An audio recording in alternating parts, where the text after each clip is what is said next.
Joining us now, Michael Morris, director of 2 Mississippi Museums. Michael, thanks for coming in. Thank you, Gilbert. So tell me about your background. You worked for the Mississippi Department of Archives and History for a while, right? And absolutely. then you assumed this position how long ago? I actually don't start my new position as the director of the museums until August 1. Okay. But I've worked at the Department of Archives and History for 7 years. So I started there in 2016, about a year, maybe 12 months and so before the museums opened. Okay. And I worked in our public relations office, and large part of my job for the last 7 years has been advertising these museums and marketing them and making sure we're getting the word out about them. Yeah. So you are succeeding Pamela Jr., correct? Yeah, it kind of sounds crazy when you say it out loud, but that's actually what I'm doing. She did such a phenomenal job as the director for the last 5 years. Well, it is certainly a tremendous asset for the state of Mississippi. They really are. 2 Mississippi museums are. As you know, we've broadcast the show from there, and I have toured it a few times, and every time I think I see something new because there's so much curated in the museum there. Absolutely. I mean, in the Museum of Mississippi History alone, I think there are more than like 15,000 artifacts in it. Wow. And, there are hundreds of artifacts in our Civil Rights Museum. And so I'm excited about this position and the opportunity to get to tell folks about, like you said, these 2 great assets that we have right there in downtown Jackson. You know what? I'll share this. The last time I was broadcasting there, during a break, a couple approached me and said they were from Michigan. And they came into Mississippi. They're retired, and they came to Mississippi to tour the state. Also said they listened to the show remotely, which kind of shocked me. And they heard that we were on and wanted to tour it. They'd never been through it. And then they came out on the other side right before we went off the air, and they were just blown away, as everybody else that go through it. Yeah, it's world that's class, absolutely isn't it? True. I mean, I tell folks these are Smithsonian caliber museums No that doubt. we have here. And in fact, I can remember before the museums opened, I was trying to explain that to my sister who lives in D.C. And she really didn't understand what I was trying to say until she actually stepped foot in there, and she was blown away. In particular, our Civil Rights Museum, she was left in tears just by the emotional impact that she felt looking at the exhibits.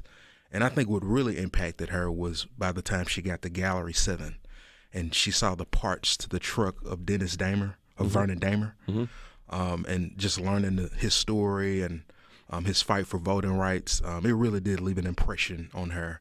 And that large photograph of his sons standing over the ruins of his house that had been firebombed, I think she left just wanting to tell everybody about the fact that if they look at anything in our museum, they need to go and see that particular exhibit. Interesting. Well, some of the artifacts that, especially photos that show some of the early schools in the state, seem to stick with me. I'm not sure why, but it's just you look at the contrast of today versus that. Right. Which I think tells a bit of a story that I hope people get when they tour the museum and they exit, that there's no doubt that we had difficult times. We had dark times in our history. We have to acknowledge that, recognize that, learn from that. But we've come a long way, and we've got to celebrate our successes as well in Mississippi. Absolutely. And I think you're talking about the schoolhouse exhibit with photographs from like the mid-1950s of a black school, white school in the same county. Exactly. And it's a great story behind that. A couple of our archivists on the second floor of the William Winter Building at Archives and History found those photographs by accident. Okay. And she showed them to the museum curator, and the next thing you know, they came up with that whole exhibit off the fly by the fact that, our archivists would just happen to be rummaging through I think it was the state auditor's papers where they found these photographs.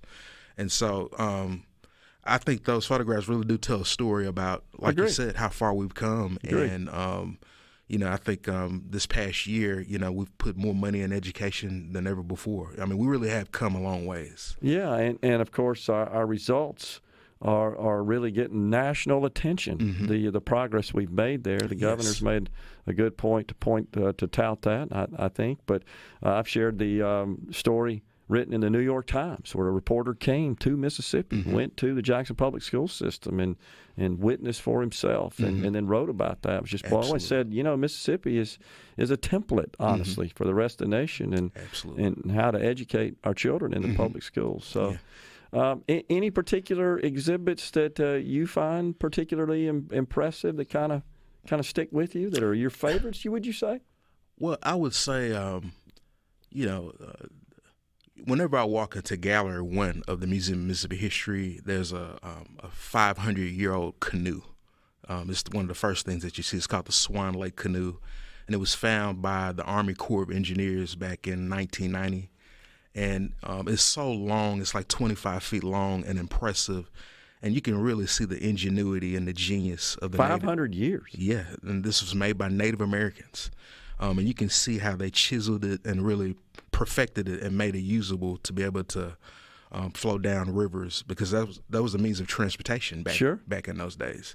And so I think that's really impressive. But right now we have on display as a special exhibit, it's a Smithsonian traveling exhibit about the People's Campaign that happened in 1968 here.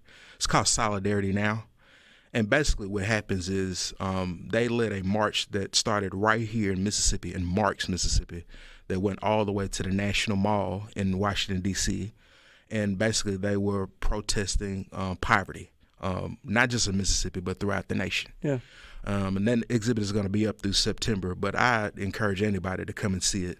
Like I said, it's a Smithsonian exhibit, and anytime you can get something that's Smithsonian caliber here in Mississippi, it's an opportunity to see something great. Well, that's a good way to describe it. I've been in both, and I would agree with you. Yes. I think it is on par with the Smithsonian. Yes. Of course, it's focused on Mississippi. Absolutely. Smithsonian is broader in scope. But as far as learning the history of Mississippi, Yes. and certainly learning about the fight for civil rights, and I think it's fair to say Mississippi was ground zero in that effort. Absolutely. And that's what I tell folks about our museums. You're not going to see a whole lot about Martin Luther King or Malcolm X. That's right. It's about the ordinary Mississippians that made it happen here. And that's the thing I'm proudest about our museums. You're going to go in there and learn about people you never heard of. Vera Mae Pidgey from Clarksdale, Mississippi, who worked alongside Aaron Henry. Or if we go down to Hattiesburg and we talk about Vernon Damer, who I mentioned earlier. Or if we talk about the fact that James Meredith was right here in Jackson and at one time attended Jackson State University before he integrated the University of Mississippi. Mm-hmm. All of these stories are about everyday, average, ordinary Mississippians that decided to step up in the face of danger, in the face of losing their limbs and et cetera, in the face of their families losing their jobs, to make this state, to make this country a better place. Yeah. And these museums are actually about celebrating that, not just the black struggle, but also the struggle for Native Americans in this country to achieve their rights. And I really do think that if you want to know more about America, you need to come to Mississippi. If you want to know about the civil rights movement and the ordinary people that made it happen, you need to come to Mississippi and learn about Fannie Lou Hamer and et cetera. So, do you feel like those who have come to Mississippi, haven't been here, not familiar with our history, toured the Civil Rights Museum, do you feel like they come away with a positive impression of our state? I hope so. The way that I interpret our museum is to look at it as a victory. You know, when you come out of that final gallery and you see all of those black elected officials, I believe Mississippi still has the highest number of black elected officials in the country. I think that's right. You talk about school boards, mayors, aldermen, city councils, and et cetera. That's an achievement. That's something to brag about. Mm-hmm. That's something that you can't say about a lot of states that are similarly situated to us. And it's because, like I said, of this grassroots struggle that these ordinary folks engaged in that left a lasting impact generation after generation.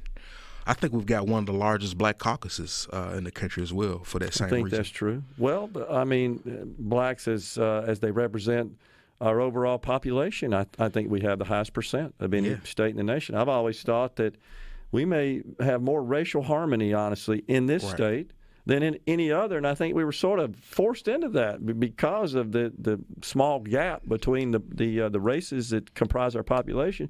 We had to figure out how to live with each other. I don't know that we'd have made it, honestly. Mm-hmm.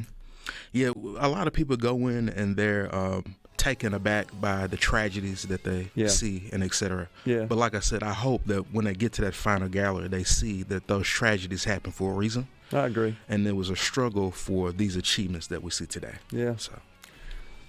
Michael, it's fascinating, and it is a fantastic and fabulous asset for the great state of Mississippi. Congratulations on your new role there. Thank you so much. We'll be talking to you soon. Thank you. Well, I appreciate you, Gilbert, for having me on. You got it. We're coming right back with more in the Element